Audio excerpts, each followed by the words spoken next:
Hello friends, Radhe Radhe. মো lifestyle ব্লগে তোমাদের ওয়েলকাম আর অনেক অনেক ভালোবাসা দিয়ে আজকের ব্লগটা শুরু করলাম। আশা করি তোমরা সকলেই ভালো আছো, সুস্থ আছো। আমরাও কিন্তু বেশ ভালো আছি। আর মোটামুটি আজকে কিন্তু আমি অনেকটা দেরি করেই তোমার ব্লগটা শুরু করছি, যেহেতু আজকে বাড়িতে অনুষ্ঠানও আছে। অনুষ্ঠান থাকলে হয়তো সকালেই উঠতো, তো কিন্তু আজকে জানি না, শরীরটা কাল রাত থেকে একটু খারাপ ছিল বলে আজকে একটু দেরি করে ওঠা হয়েছে। আর ঘরের কাজকর্ম কিন্তু দেরি করেই আমি শুরু করেছি। আর মাথায় অনেকটাই চাপ আছে, আজ বাড়িতে অনুষ্ঠানও আছে, বাড়িতে লোকজনও আছে, ননদ আছে, নন্দাই আছে। তো প্রথমে ভাবলাম যে আজকে ডাস্টিংগুলো কমপ্লিট করি, তারপর ঝাড় দিয়ে মুছে নেব, যেহেতু আজকে দিদিও কাজে আসবে না। আর এমন সময়ে যখন ঘরে কাজ থাকে, আর সেই সময় যখন কাজের মেয়েরা না আসে না, তখন কিন্তু আরও মাথার চাপটা বেড়ে যায়। যদিও দিদিভাই কাজগুলো করে দেবো বলছিল, কিন্তু আমি বারণ করলাম যে না, দুদিনের জন্য আসে, তারা আবার কি কাজ করবে বলো। তো দেখো, এখন এদিকে যতগুলো ফার্নিচার ছিল সেগুলো একটু ডাস্টিং ক্লিনিং করে নিলাম।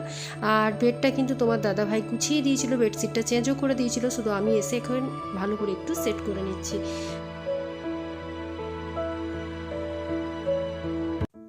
আর দেখবে, বাড়িতে অনুষ্ঠান থাকলে আর ঘর যদি পরিষ্কার না থাকে তাহলে কিন্তু বড্ড বাজে লাগে দেখতে, বলো।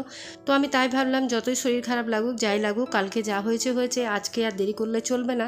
কারণ অজস্র কাজ আমার জন্য অপেক্ষা করছে, বাসন পড়ে আছে, কাপড় আছে, তারপর তোমার এই যে ডাস্টিং ক্লিনিংয়ের ব্যাপার আছে।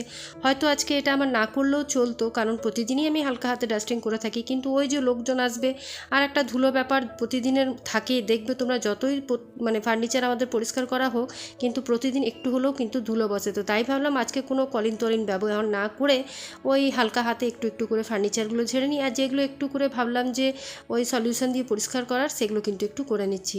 আর এই যে মানে টেবিলটা দেখতে পাচ্ছ, কম্পিউটারের টেবিলের মধ্যে অনেক জিনিস ছড়িয়ে ছিটিয়ে ছিল, সেগুলো এখন ভালো করে জায়গা মতো তুলে রাখছি।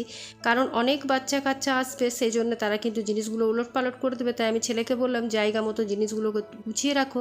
তাছাড়া কিন্তু বাচ্চা ছেলে কাউকেই মানা করতে পারবো না জিনিসপত্র হাত দিলে, তাই না? তো সেই জন্য ওর পেন্সিল টেন্সিল রং টং যা ওপরে ছিল, সেগুলো একটা বক্সের মধ্যে ঢুকিয়ে আমি কিন্তু নিচে রেখে দিলাম।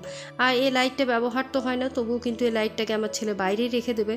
আর সেটাকেও একটু ভালো করে পরিষ্কার করে নিলাম। আর তারপর এখন ঘরটা ভালোভাবে ঝাড় দিয়ে মুছে নেব। আর আজকে যে কাজটা, সে কাজটা হচ্ছে যে আমার ভাসুর গত বছর রাখি পূর্ণিমার দিনেই মারা গেছিলেন, তার বাৎসরিক কাজটাও কিন্তু সেদিনই পড়েছে। আর আমি মাঝখানে কিছু ভিডিও দিতে পারিনি, ঘরে লোকজন ছিল বলে, তাই আজ রাখি পূর্ণিমার ভিডিওটা আমি কিন্তু দুদিন পর তোমাদেরকে দিচ্ছি। আর ওই যে বললাম, কিছুটা শরীরের উপরেও ডিপেন্ড করে। শরীর যদি ভালো থাকে তো সবই করতে ভালো লাগে, আর যদি না ভালো লাগে তো দেখবে কোনো কাজেই ভালো লাগে না, তাই না?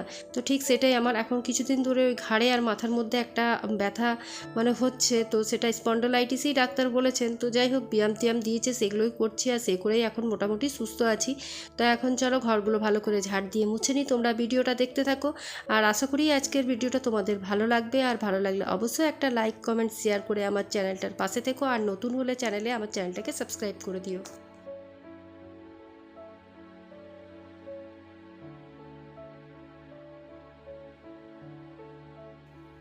আর বাড়িতে লোকজন এলে দেখবে মনের মধ্যে কোথায় একটা আনন্দও হয় আর ভালো লাগে। আজকে সব বাড়ির লোক আসবে, আমাদের বাড়ির লোকও আসবে, আবার আমার শ্বশুর বাড়ির লোকরাও আসবে, যারা সামনে থাকে তারা তো আসবে। আর যে দিদিভাই দূরে থাকে, দূরে বলতে এক দিদিভাই বাঁকুড়াতে থাকে, তো সে দিদিভাই কিন্তু আজকে মানে কাল রাত্রেই এসছে বিকেলে। তো সেই দিদিভাইরাই ছিল বলে আমি কিন্তু আর রান্নাঘর কালকে আর নেগলেন্সিই বলতে পারো করেছি। কালকে আর রান্নাঘরের কোনো কাজই করিনি। ওই লোকজন আসলে একটা গল্প করব, ইয়ে করব, সেই সবের মধ্যেই থাকে। তো সেই কালকে আর সেরকমভাবে কিন্তু আর আমার রান্নাঘর তো আর পরিষ্কার করা হয়নি। ওই খাওয়া দাওয়া করে সব কিছু রেখে দিয়েছিলাম, ভেবেছিলাম সকালে উঠে করব। তো ওই যে বললাম, শরীরটা একটু যেহেতু খারাপ ছিল, তাই আর রাতে কিছু না করে একবারই সকালে উঠে সমস্ত এদিকের কাজ, ঘরের কাজগুলো বাগিয়ে গুছিয়ে তারপর এখন রান্নাঘরের কাজগুলো করে নিচ্ছি। তো ওই আজকে তো রান্নাবান্নার কোনো ঝামেলা নেই, সব তো খাবার বাইরের থেকেই আসবে। তো সেই জন্য এখন রান্নাঘরটাকেও ভালোভাবে পরিষ্কার করে নিচ্ছি। আর সিঙ্কের মধ্যে যে বাসনগুলো আছে সেগুলো এখন ধুয়ে নেব। মানে ননদ যদিও বলেছিল যে আমি এই সমস্ত কাজগুলো করে দিচ্ছি, কিন্তু আমার জানো তো, কোথাও মনে হয় বাপের বাড়িতে তারা দুদিনের জন্য ঘুরতে এসছে, তাদের সংসারে তো তারা সর্বক্ষণ কাজ করছে, তারপর যদি বাপের বাড়িতে এসে দুদিন কাজ করে, সেটা কিন্তু আমার মনে হয় না উচিত। হ্যাঁ, যখন আমার মনে হবে যে আমার অনেক কাজ, অনেক চাপ আছে, তখন আমার মনে হয় যে না, ঠিক আছে, করে দেখ, ঠিক আছে। কিন্তু দুদিনের জন্য ঘুরতে এসে তারপরে মানে আবার এই সব কাজগুলো করবে, এগুলো কিন্তু আমার একদমই ভালো লাগে না। তাই আমি ননদদের আমার কোনোদিনই বলি না যে এখানে এসে আমার কাজগুলো তোমরা করে দাও।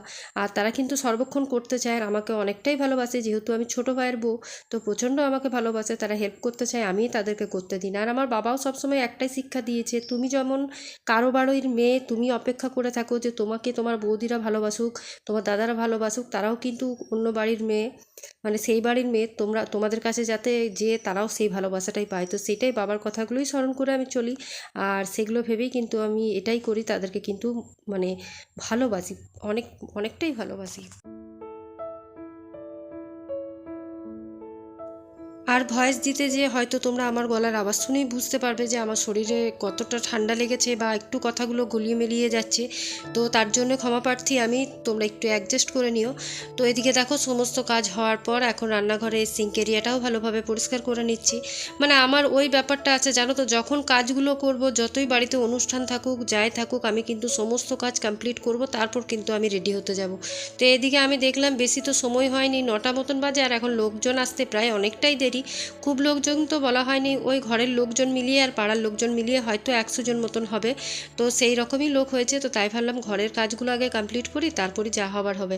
আর এইদিকে দেখো এই যে আমাদের মানে ভদ্রলোকটা একদম চলে এসছে, তো এটাই হচ্ছে আমার বাঁকুড়ার ননদ, আর ওইদিকে তোমার ভাসুরের ছেলের বউ বসে আছে।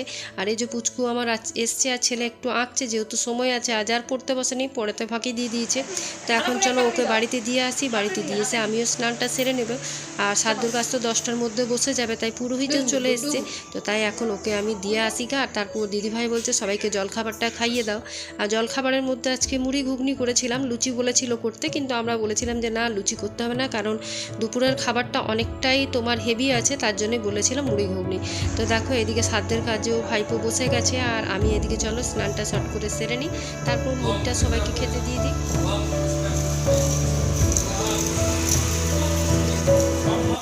কার কীরকম নিয়মে হয় বাৎসরিক শ্রাদ্ধ আমরা জানি না, আমাদের ঠিক সেরকমভাবেই হয়, যেরকম শ্রাদ্ধর দিন আমরা যেসব নিয়মই করে থাকি, সেই বাৎসরিকও কিন্তু সেম নিয়ম থাকে, শুধু মাথার চুলটা কাটা হয় না, বাকি কিন্তু যা কাজ সব সেমই থাকে।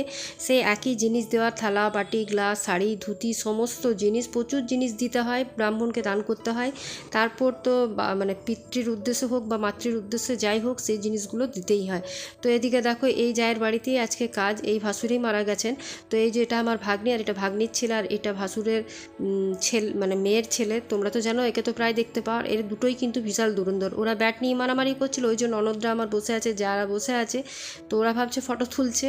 তো এদিকে দেখো আমি একদম সিম্পলভাবে একটা হ্যান্ডলুমের শাড়ি পরেছিলাম, আর একটু চোখে কাজল আর লিপলস লাগিয়েছিলাম, যেহেতু দেখো সাধ্যের অনুষ্ঠান, সাজাগোজাটা আমার মনে হয় না যে খুবই উচিত। তো বাড়ির লোকজন আমরা এমনি হালকাভাবে একটু তৈরি হয়েছিলাম, যেহেতু ছেঁড়া শাড়ি পরে বা ছেঁড়া কাপড় পরে তো আর থাকা যাবে না। আর এদিকে আমার বৌদি ভাইজি তারপর গুঞ্জি এরা সবাই চলে এসেছে, এটা তো নাতনি, তোমরা একেও প্রায় মানে দেখে থেকেছো ভিডিওতে। আর ওরা না রাখি পরাতে চাইছিল ছেলেকে, তো যেহেতু আমাদের একটা অসুজ গেল, মানে সেজো ভাসুরেরটা গেল, এখনও বড় ভাসুরেরটা 15 দিন পর আবার 2রা সেপ্টেম্বরে হবে, তো তার জন্য বললাম যে বাবু এখন রাখি পড়িও না, যেহেতু আমাদের কালা অসুজ এখনও যায়নি। তো এদিকে সবাই দেখো মুড়ি খেতে বসেছে জলখাবারে, মাছি আর আমার বোনজি, আর এদিকে ছোট্ট বাবুটাও খেলা করছে। আর তারপর তোমাদের সাথে একবারে লাস্ট ভিডিও খাওয়া দাওয়াতেই শেয়ার হচ্ছে, এর আগে আর ভিডিও করতে পারিনি, প্রচুর লোকজন চলে এসেছিল। তো খাবারের মধ্যে তোমার ডাল ভাত তরকারি, তারপর পোস্ত, তারপর 3 রকমের মাছ, অনেক কিছু হয়েছিল যেগুলো দেখাতে পারলাম না। তো চলো ব্লগটা এখানে শেষ করলাম, টাটা।